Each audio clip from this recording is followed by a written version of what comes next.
Hello there, this is MTG Degree, my name is Luke, and today we are going over the Shadows over Innistrad pre-release guide. Ooh! Now we're going to go over only commons and uncommons because those will make up the vast majority of your pool. And nobody has played with this set before, so it's a little bit difficult to evaluate, but I think that this is a pretty darn good job.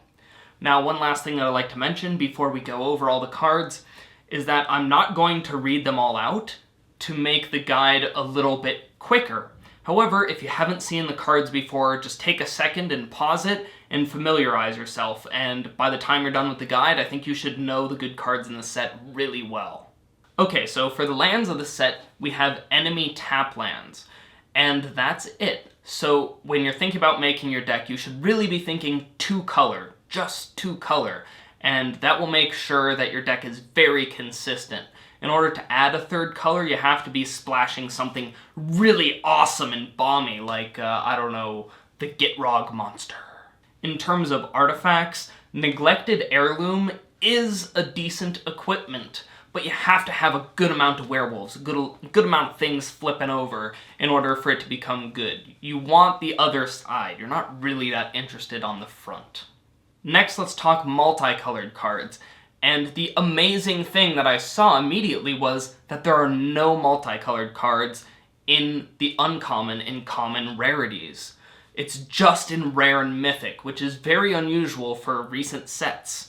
And so when you're looking at this set, you really just don't need to add a third color. You want to just have 2 colors, and then, as I said before, maybe for one of these mythics or something, you could add just a couple of lands to put in that mythic. But you really don't want to be adding 3 colors because they're not going to give you any of the power that's in the commons and uncommons, just the rares.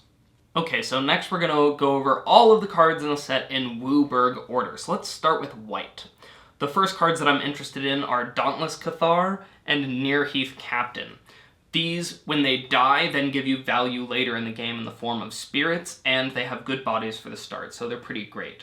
Paranoid Perish Blade is amazing as long as you have any chance of getting Delirium. A 4/2 first striker is really quite fantastic.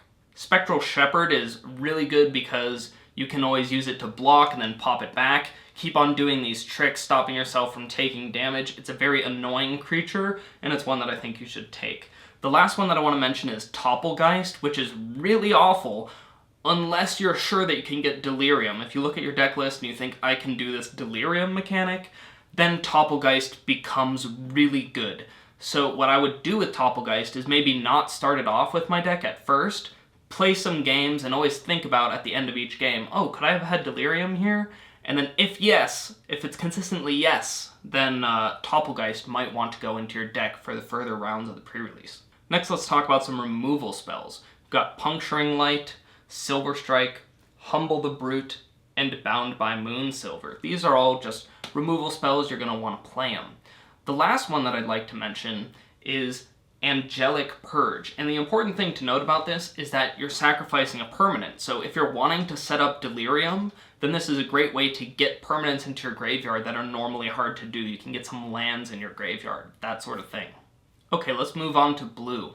So our first creature is Aberrant Researcher. And the important thing about this guy is that he's already good on the front side. You don't have to flip him for him to be amazing. But if he does flip, that's a lot of value. Next, we've got Uninvited Geist, which you're just trying to hit them with it once, and then you've got a 3/3 unblockable for 3, which is certainly extremely annoying for your opponent and will end the game very fast if they can't answer it. Next, we've got Furtive Homunculus, who is basically just annoying, reasonable value for his price. Nibblisk of Dusk, just another flyer. We love flyers. Stitchwing Scab, which is great for late game. You can always get that value by ditching some lands out of your hand and getting this guy back.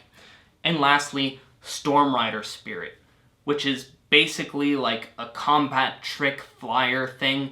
It's really good to have creatures with flash, and I suggest that you pop this guy in. Not too many. I wouldn't put 5 of them in my deck if I happen to open a bunch of them, but 1 or 2, definitely good. Next, let's talk blue non-creature spells. Our first one is Just the Wind, along with Compelling Deterrent. Unsummon effects are always way underrated, and so you should play a couple of these. You're going to find them much more powerful when you're playing with them than they look. The next one is Sleep Paralysis, which is just another removal spell. We love removal spells. The last three are very interesting. They're Catalog, Pour Over the Pages, and a Vessel of Paramnesia. Now these cards will let you draw cards. Great, it's blue, we want to draw cards. But at the same time, they make you discard cards, put cards into your graveyard. So these are going to draw you cards, and they're going to set up Delirium for you like a boss. So these cards, if you're trying to get Delirium at all, you should really pop these in. Next, let's talk about black creatures. And the first one is Insane.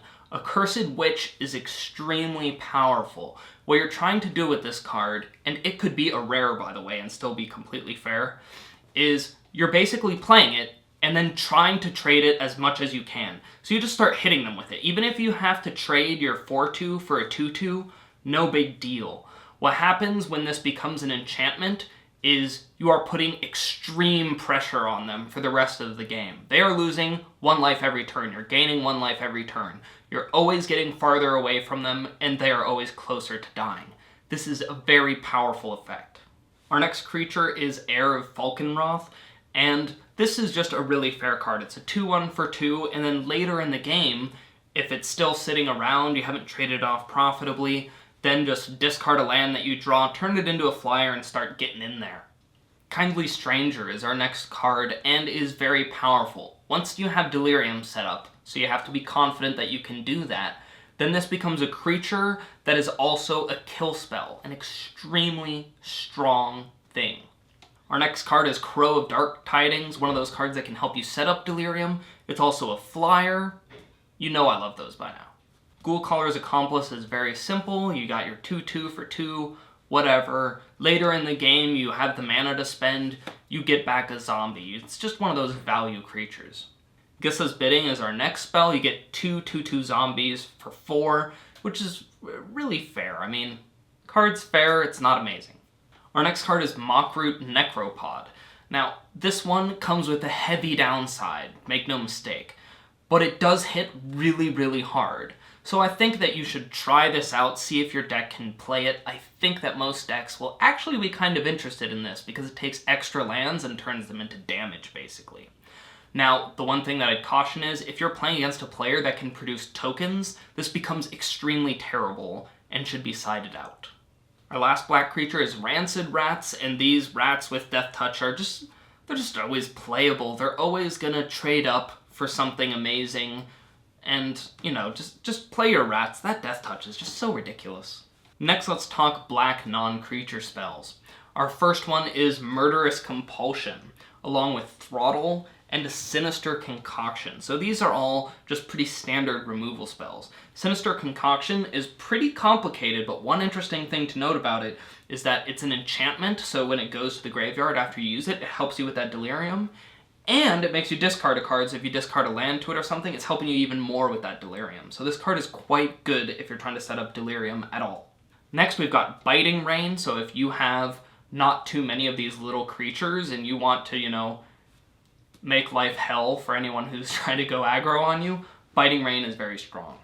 Our last black non-creature spell is Vessel of Malignity, and as always, this is one of those things that's helping you get towards Delirium by being this permanent that you put in your graveyard. At the same time, you pay for this discard in 2 different spots, so it's actually quite easy to play it early when you couldn't have played a creature anyway, and then get the last 2 cards out of their hand a little bit later. Next, let's talk creatures in red.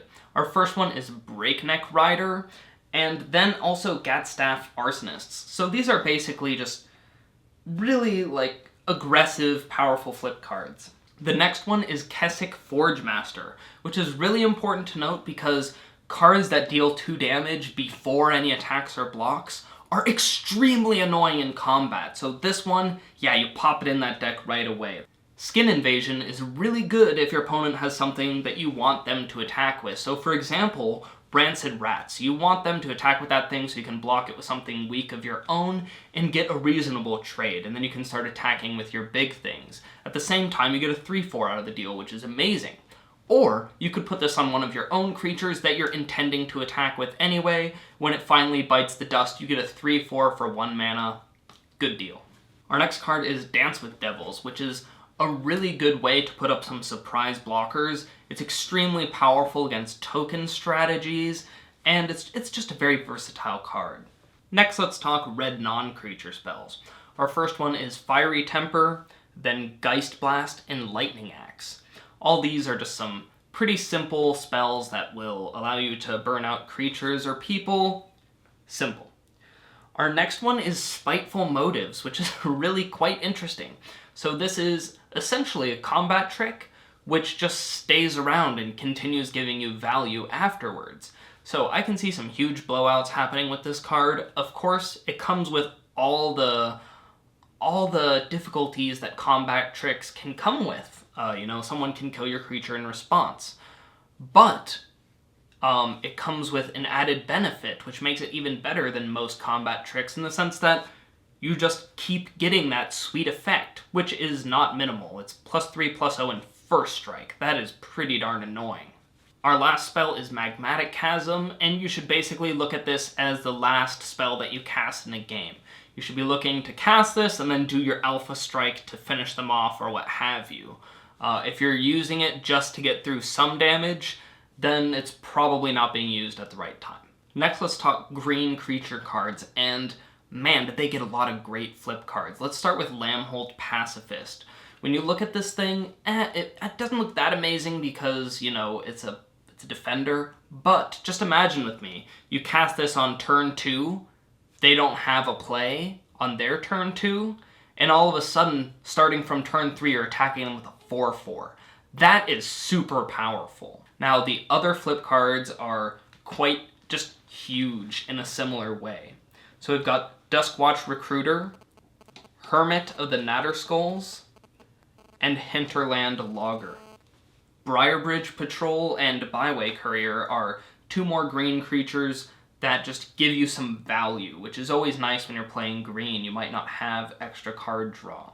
Oh yeah, and for those just huge flip cards, we've got Solitary Hunter as well. They're huge.